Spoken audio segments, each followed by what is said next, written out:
Welcome to church. For the rest of us, it's Swamp Cat Brewery. The dance. Did everybody see this come out? Was it Wednesday or Tuesday, I think? Do you have any idea what that's about? Anybody? Yes. Even a little freaky with you. Hey, man, look, the dance, man. What this has to do with is Mark 10. See, you guys have handouts. There's some more over here. The scripture, and in fact, I need to get one of those. If you can hand me one, sir. Leo, thank you, man. So I can follow along too. We're going to read this right off the bat, all right? Because I want to dive into it, because this is an important thing that Jesus talks about here, because he's putting the Jewish law back into perspective. The Pharisees and the rabbis, they had all twisted it and added stuff to it, right? One of the things that he talks about here, he talks about other things here in Mark 10, but the one I'm going to focus on is about divorce. That's an ugly word, all right? Very ugly word. And before we read this, I want to do a discussion question, all right? And here it is. Do you know someone, or have you been through a divorce, and what was it like? It doesn't necessarily mean a marital divorce. It could mean, because divorce means separation. That could mean a separation from a job, whatever, something that was kind of traumatic. What's up? Does marital separation count as well? Yeah. Okay. You're not asked. Yeah, that divorce means separation. The divorce makes it legal, right? Because you can separate and get away from one another for a while. That's even friendship. I mean, come on, guys. I mean, if there's somebody that's really working your freaking nerves, and they're your friend, but they're your best bud, you gotta take some time away, right? So discuss that amongst yourselves. If there was any, and this isn't a judgment thing at all. I'm gonna put this right out there at the beginning, because as we'll find out later on that God did supply divorce in case things happen, right? Things don't work out. We'll get into that in a little bit. But have you ever been or know someone that's been through a divorce? So go ahead and talk amongst yourselves. I'll give you a couple of minutes and then we'll get back to it. My name's John. Hey, John, how you doing? I wanted to relate this to Christ in the church when he speaks of husbands and wives. He speaks about how he's really talking about Christ in the church. In Ephesians 5:31, it's like a parallel passage to me. Also, there's a part where he speaks of how the man is the head of the woman, and the head of the man is Christ, and the head of Christ is God. And later on, he speaks of how women should keep their heads covered in church, in submission. So if you go back to the first verse, he's saying, keep your husband covered when you're in public. You live with this man. You know all of his faults. He does too. So don't embarrass him in public. You have something to say to him. Do it at home in privacy. What he's really getting at here is that we have sinners, and we are the female.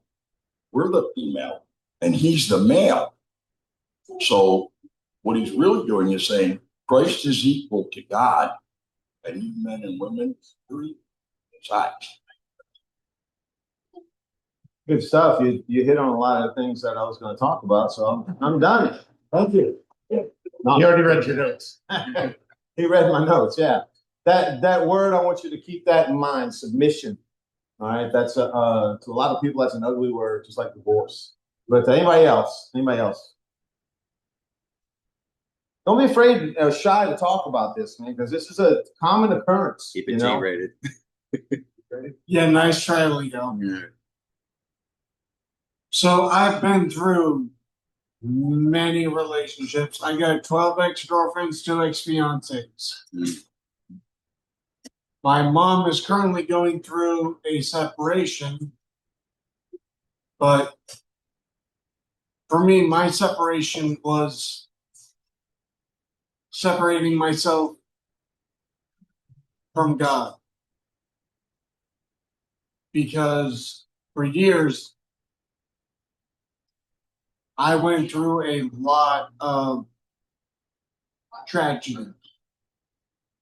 And I kept praying, kept going to church the whole 9 yards. And it got to the point where I tried to end it. Mm. And I told him, I was like, look, if you actually friggin' love me, prove it. And I'm here. Mm. He did. And he is Well, doing it. I mean, he wants me to pay bills and taxes and deal with traffic. So I don't know if he proved it just yet. Yeah. He's working. Well, just the fact that you're here and breathing is that he's showing it, because his love surpasses anything, And on what he, I know you asked me this earlier, there was a question last week that Zach wanted to ask about men in crime, and that's something that we kind of shy away from, But I guarantee you, if you're going through a hardcore divorce, you're gonna cry, bro. You're gonna lose everything. Especially when you look at that, hey, you got to pay her. You gotta add that's a lot of stuff, man. That's emotional. We can't keep that stuff in. Anybody else?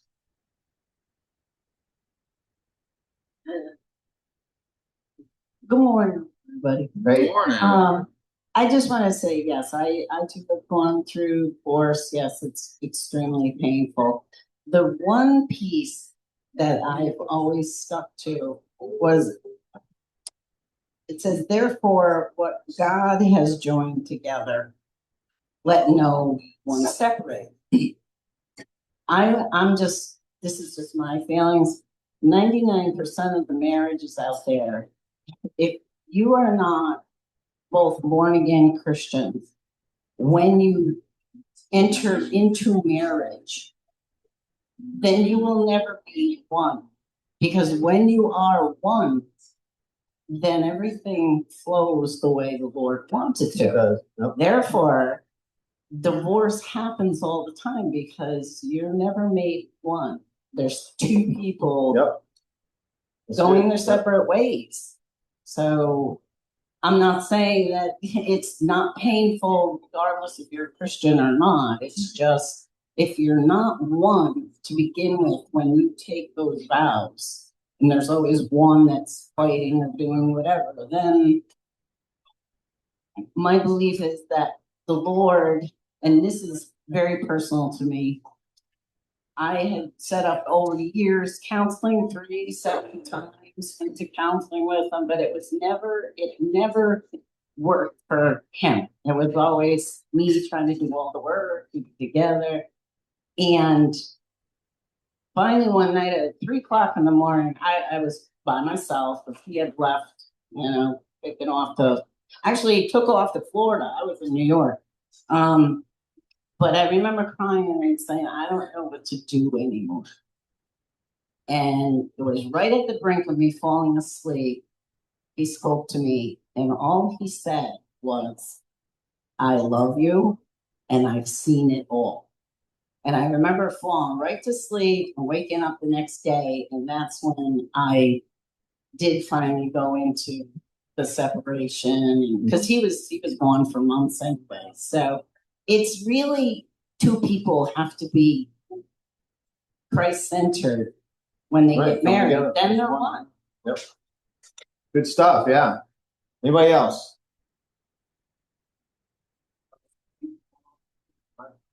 It's about divorce, not submission to, well, it is, but Right. Again, it says concerning God and his church, God will never leave us. God will never divorce us. It says that in Isaiah 51. We need him. So this lady's right. Only take one. It's always us. Walking away from him. Not him. Well, Zach even said that he walked away from God. Wasn't God walking away from him? Anybody else?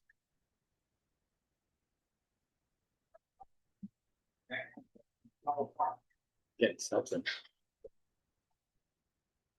Oh, good. I thought you were gonna say something. That was my, yeah, I am actually. You've been served. I'm done. I'm out of here. The woman has spoke. I'm gonna go, we're not gonna put the microphone and anybody let you read. I'm gonna go ahead and read along. I'm just gonna read the whole scripture here from Mark 10. Okay? And I'm just gonna follow along with you. All right. Mark 10. Jesus then left that place and went to the region of Judea, across the Jordan. Again, crowds of people came to him, as it was his custom, and he taught them. Some Pharisees came and tested him by asking, "Is it lawful for a man to divorce his wife?" Jesus asked, "What did Moses command you?" Right? Now, I'm going to go ahead and read from here. And I want you guys, I know you don't have an analog Bible with you this morning. All right. You have it on your digital. And just to show you something, I went total analog today. I actually wrote my notes. That doesn't like happen a whole lot because you can actually let AI just do it for you, and it comes up with a whole sermon, you know. But I'm not like that. I want to hear God. I don't want to hear AI. I want to hear what God has to say. And this is, you know, I wrote this stuff down. And for me, it means more because you're actually taking the time. Like Paul says, I mean, this is a letter I wrote with my actual hand. You know, I didn't type it out in the computer. Not trying to blow smoke anywhere. I just kind of, you know, it's kind of saying this is the way I do things. But anyway, but I did cheat on this. So, Deuteronomy 24. When a man takes a wife and marries her, it happens if she finds no favor in his eyes because he has found some indecency in her, and then he writes her a certificate of divorce. And you can look that up, you know, and write it down or whatever, because this is in the actual law of Moses, the 613 laws. He writes her a certificate of divorce, puts it in her hands, sends her away from the house. She leaves the house and goes and becomes another man's wife, and the latter husband turns against her, writes her a certificate of divorce, and puts it in her hand and sends her away from the house. If the latter husband, who took her to be his wife, dies, then her former husband, who sent her away, is not allowed to take her again to be his wife after she has been defiled, for that is an abomination before the Lord, and you shall not bring sin on the land the Lord your God is about to give you. When a man takes a new wife, he is not to go out with the army, nor be assigned any duty. He shall be free, home for 1 year, and shall make his wife his, and make her happy. Come on in, guys. Come on. So that's what the law says, okay? But what happened was, just like every law that was ever written that Moses brought back from Sinai, man had to put his 2 cents in. And he screwed everything up. You got to add stuff to it and add stuff to it and add stuff to it. This thing gave you the man the authority. It didn't say nothing about the woman. All right. This is about the man. If he found something indecent in her, he could divorce her. That easy. And how easy is it today? Yeah, it's. I mean, you can find something wrong with somebody. I mean, even my wife farts crooked. I'm a divorcer, man. You know, that's nasty. I like straight fart, not freaking crooked fart. It's like you could do anything. You know, just have anything. And can you play that first video? Got me mid-drink. Yeah, this is Solomon, the wisest man in the world. Let's hope it'll play here. And another thing, you never listen, Solomon. If you would just... Better to live in a desert land than with a quarrelsome and nagging wife. There, let generations read that. He's mad, dude. The generations, you know. It's like, yeah, so hey, better to live in the desert than with a quarrelsome wife, you know. Guys, you know, thank God my wife isn't quarrelsome, you know.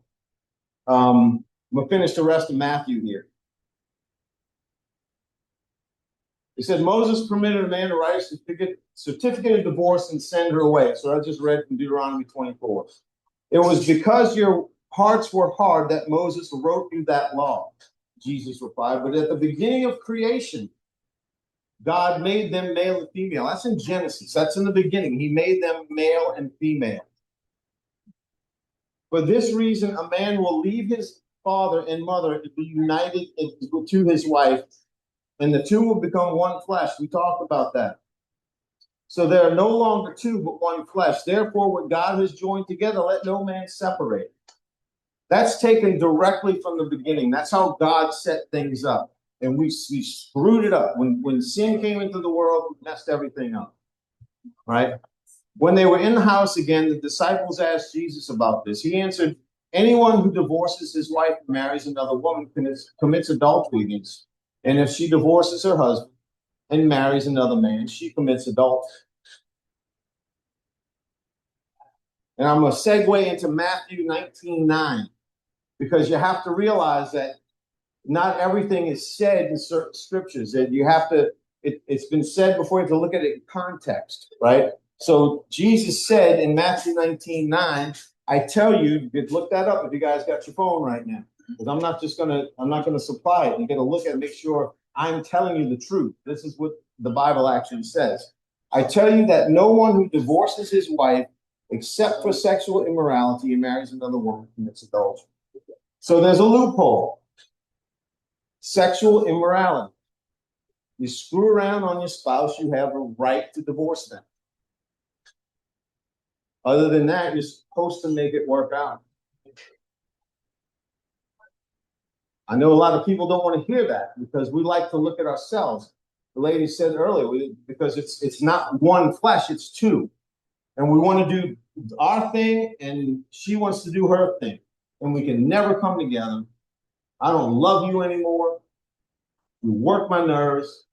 You don't pay the bills on time. You drink too much. Whatever. I mean, everything. You're nagging wife. All right.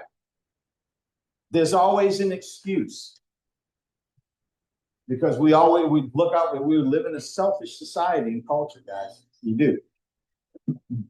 So, do you realize statistically, 34 to 50% of first marriages end in divorce? 50%, that's half. And that was done on an average, and I think it was 2023 is where I got these statistics from. 1.8 million Americans divorcing annually. While the overall divorce rate has declined since the 90s, it remains high for second and third marriages, with nearly half of all marriages ending in separation. So not only is the first marriage, but when you get married again,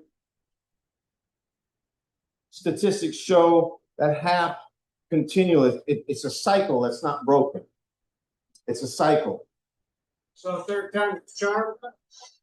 Or it might be called out at home plate. Who knows, man? It might not be a charm, you know.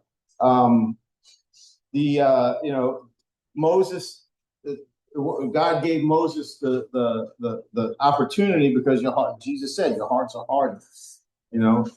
But the funny thing about that is that those dudes back in the day had concubines, and that was allowed. You know what a concubine is?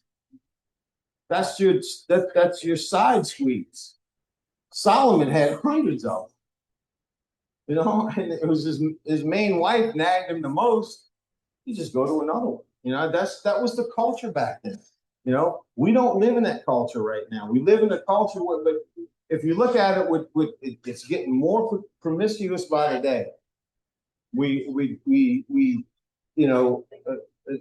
As many, Hollywood is freaking notorious. How many movie stars do you know that get married and divorced throughout their whole thing? 5, 6, 7 marriages. Taylor Swift writes all of her songs about all the people she's broke up with. Right? It's common, but it shouldn't be that way, especially for Christians, guys, especially for Christians. You know, so the word divorce comes from the Latin word divortium, to turn in different directions. To turn in a different direction. In other words, you're turning. It comes from a Latin term. And I just said this earlier. Divorced people usually have kids who get divorced. All right. I had my aunt was married to this man for I don't know how many years she was married, and he was a nut job. He really was. He actually he was Catholic, and they were celebrating Mardi Gras. And the day after Mardi Gras is Ash Wednesday, if you guys know, and that begins the beginning of Lent. So we're supposed to give up something. Catholics give up something for 40 days during Lent. So my Uncle Roy disappeared for 40 days. He's gone. So at the end of 40 days, this is the culmination stuff that happened. At the end of 40 days on Easter Sunday, he comes back to the house. So where you been? Well, I gave you up for Lent. I'm kid you not. All right. God told me to give you up for Lent, and I'm coming back. She said, pack your crap and get the hell out of here. And that was the last ahead, you know, because it was, like I said, there was a snowball effect with that. The other things that happened. Well, she had 4 daughters, right? Every one of those daughters had a marriage that ended in divorce. I had an ex-girlfriend, the same thing. She had 3 other sisters and her. All wound up, the mom and dad divorced. All of them wound up. Thank God I didn't marry her, because I probably would have wound up divorced myself. My mom and dad didn't get divorced. They stuck it out. My mom had Alzheimer's, and she passed away of that. My dad would go visit her every day, feed her and all this other stuff. You know, he showed me what a man is supposed to act like when it comes to his wife. Same thing with Demeter. Her mom and dad. Her mom passed away at 47 years old, and he was an alcoholic. But when he cared for his family, he supplied the food, the roof over the head, but he wasn't there physically. Mentally, he wasn't there. But when he sobered up, those last few years with her mom was, you know, incredible. You know, because he's finally becoming a man. You know, realizing that he said, I gotta act this way. You know, I can't lose my family. You know. So when it comes to that, love's a choice. Do we know that? Who can agree with me that love's a choice? No? A couple of people. It's not something you fall in and out of. I don't love you anymore. No. You know, if God were to do that, he would have never sent his son. Because God chose to love us. That's why he sent his son that way. All right. 1 Corinthians 13.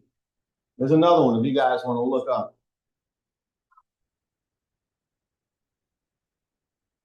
Love's a choice, right? Well, here's the definition of love. Love is patient. Love is kind.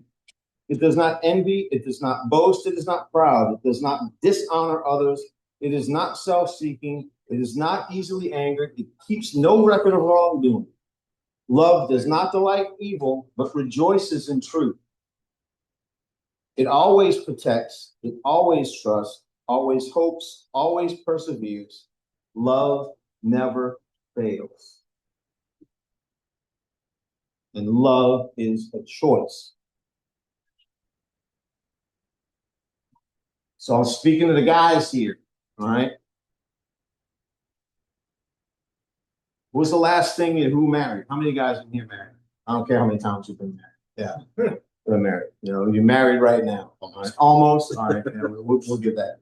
And you got guys that are not married yet that want to get married. All right.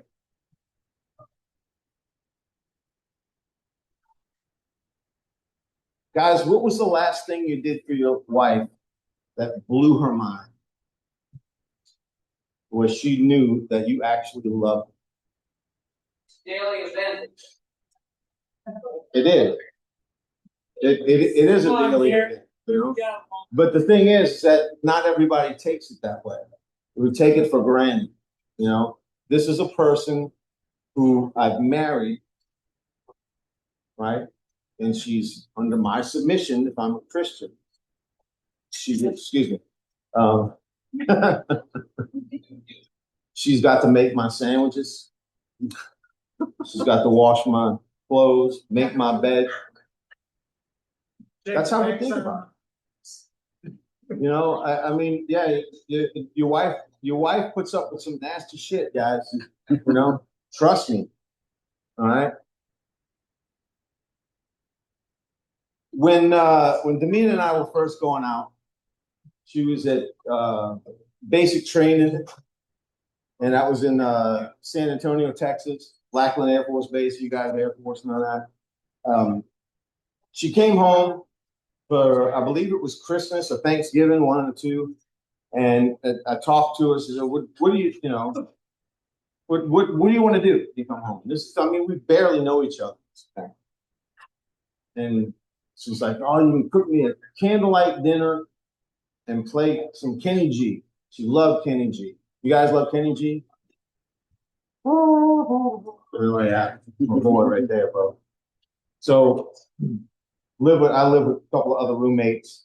So the night she came in, I had, "Man, you guys go out, gave me some money, go out, have some drinks, do whatever, bring it to me to cook for them." So cooked the dinner, had it all ready, candlelight, had all the stuff, man. Had the lights dim. She comes over. I think she comes come over. She rings the doorbell, opens the door, and as soon as she opened the door, I hit the remote.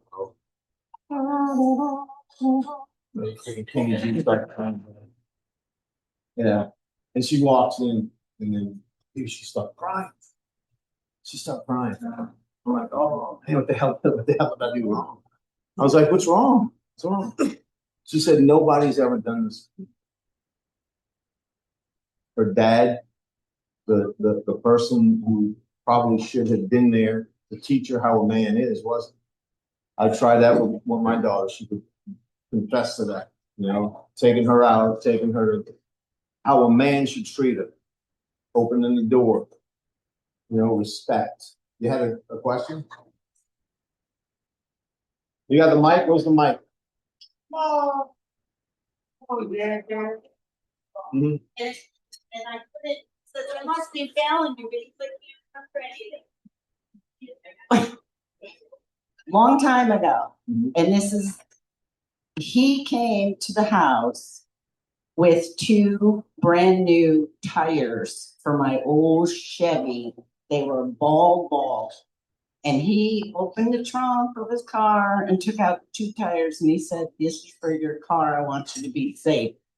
I cried like you would not believe over 2 tires for my car because He cared enough that you'd be safe. yeah. Absolutely. You got some? Yeah. Leo got some. I normally never speak, so she's never received flowers ever.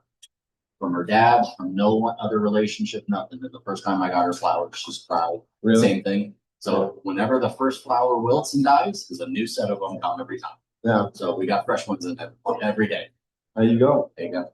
There you go. I sent her roses when she was it basic training or a tech school?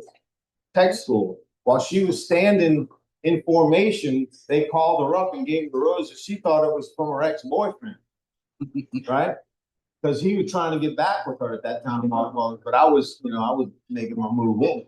And it was the roses did it. She can say it. We still got pictures of the roses. So you were trying to slide into home base? Yeah, a little bit too soon, bro. It worked.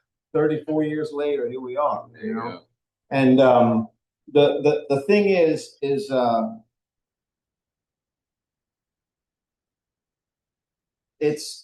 how you treat the other person. Can you play that other video?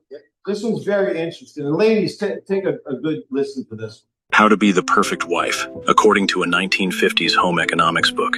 1. Remember your husband works hard all day, so your job is to make home his haven. Before he arrives, tidy the house, touch up your makeup, and put on a fresh dress. You should look rested and cheerful, never complaining about your own day. 2. When he walks through that door, greet him with a warm smile. Take his briefcase, bring his slippers, and offer him a cocktail. Remember, his topics of conversation are more important than yours. 3rd, dinner must be ready on time, hot and delicious. Clear the table quietly and never burden him with household problems. If he's had a bad day, your understanding silence is golden. 4. In the evening, arrange his pillows, prepare his reading materials, and keep the children quiet. Your goal is his comfort and relaxation. Remember, ladies, a happy husband means a happy home. Your satisfaction comes from his contentment. After all, you chose to say "I do" to a lifetime of service. Now go make your husband. That was from the 50s. All right. Well, I hear that, you know. So the key to that video, ladies, don't look at it at what you're supposed to do. The point of the video is servant. And what was our servant? Our Savior was a servant leader. All right. That doesn't mean you got to, wipe his butt when he takes a crap. That's not what submission means. That submission does not mean that at all. Submission means that you're giving yourself. We do it every day. If we work for a job, we submit to our bosses. We submit to the law when we drive our car. We submit to things daily. But for some reason, when it comes to marriage, we have a problem with that word. And it works both ways. All right. Because here we're going to go. A gentleman touched on it earlier. Ephesians 5:22. Wives, submit yourself to your own husbands as you do the Lord.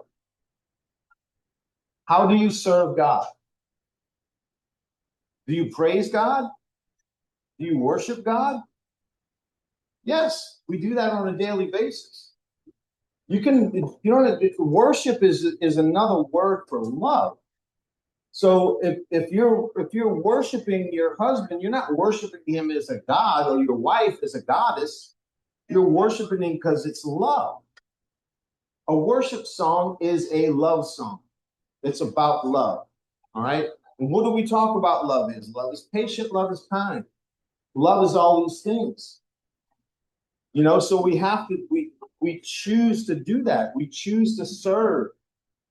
There's things Demita had this port that she had in her chest she'd have to have these, to keep her hydrated, not have to access this damn thing like a doctor, for the last how many years, I hated doing that because it caused her pain sometimes.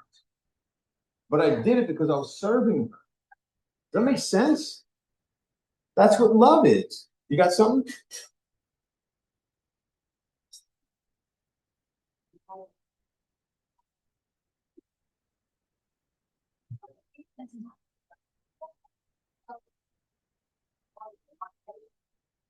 Like you with Demita, when I was going through my cancer and my cancer surgeries, Gary had to take care of my drains and my wounds didn't close, and he had to be the one to patch the wounds by hand, and he took care of me, and unlike anyone has ever done.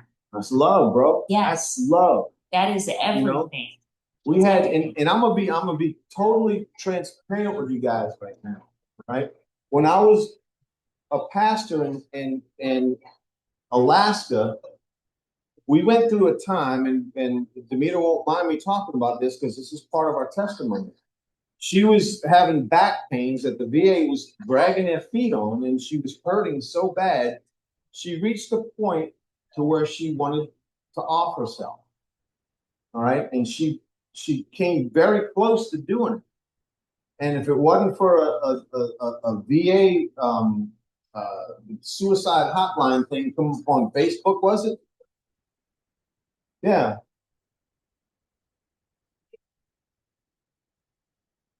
Yeah, she was planning it out. She was planning it out, So anyway, the hotline came up. She called it, thank God, and the hospital in Anchorage had a emergency psych ward. So I brought her there, and when I dropped her off and I was going home, that was the first time in our marriage I had ever thought about getting a divorce. Because I was like, I cannot take this. I cannot take coming home wondering if she's going to be dead on the floor or whatever. And for about a half-hour time frame, I was seriously considering doing it. And God got hold of my heart. And it's like, no, you made that commitment, dude. You have to stay with her in sickness and in health. That doesn't mean physical sickness like the flu. It also means mental stuff. It means all that stuff together, So we go through this, and we'll always say, now if she changes, then I'll stay with her. But that wasn't the point. It wasn't the point of her changing. It was the point of me changing. Me to realize that I have this responsibility to take care of this woman because I made that commitment to her and to God. So you can't put that on the other person. You cannot put it on the other person. And if you change, if you stop drinking, if you stop gambling, if you stop looking at porn, if you stop doing all this other stuff, then I'll love you and I'll stay with you and do all this other. No, that's not how it is. Change has to come within. That you have to have that agape love for that person, just like God has that love for us. That's why he sent his son. The choice. Right? So that's how that works. I said, I never thought of divorce in my life until that time. And after I felt so ashamed and guilty for even thinking that way. But I'm human. Come on, you guys, welcome. You have to change, not the other person. The change has to come within. When you change, that change cannot go forth without affecting the other person. Sometimes for good, sometimes for bad. Because if you make a change, that person is either going to embrace your change or they're going to run from it. That's a chance you have to take with it. But the point is that you have to be healthy with it. You have to do the change. Right? When we first got down here to Florida 4 or 5 years ago, excuse me, we lived in an apartment house. And they had a fire pit out back. And I bought this speaker, big ass speaker, big, Bluetooth.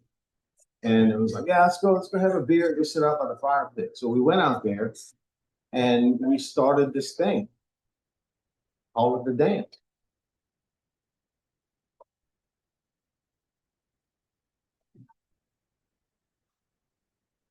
Play music, get close.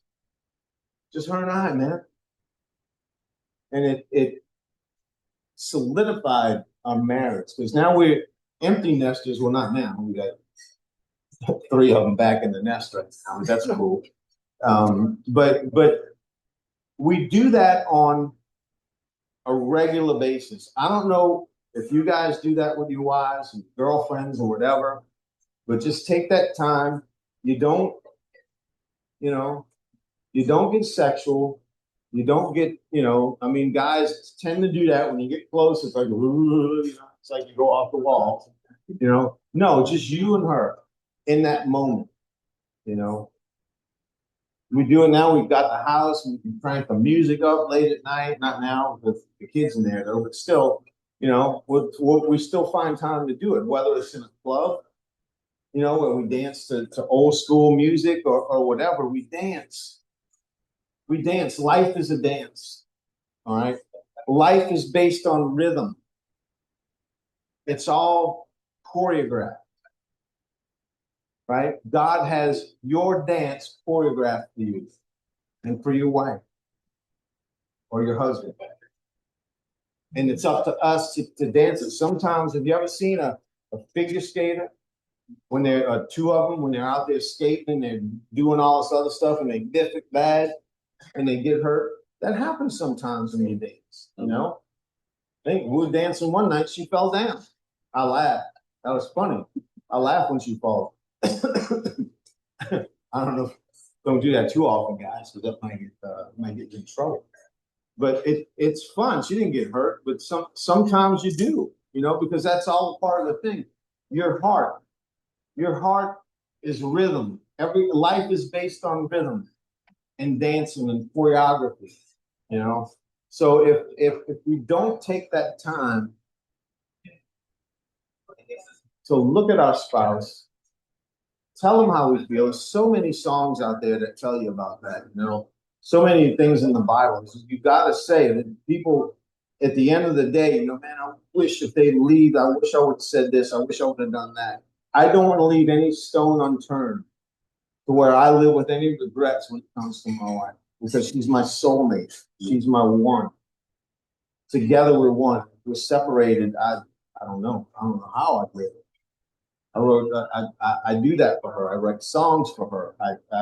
You know, I'm not gonna, I'm trying to blow smoke up my butt and make myself look good.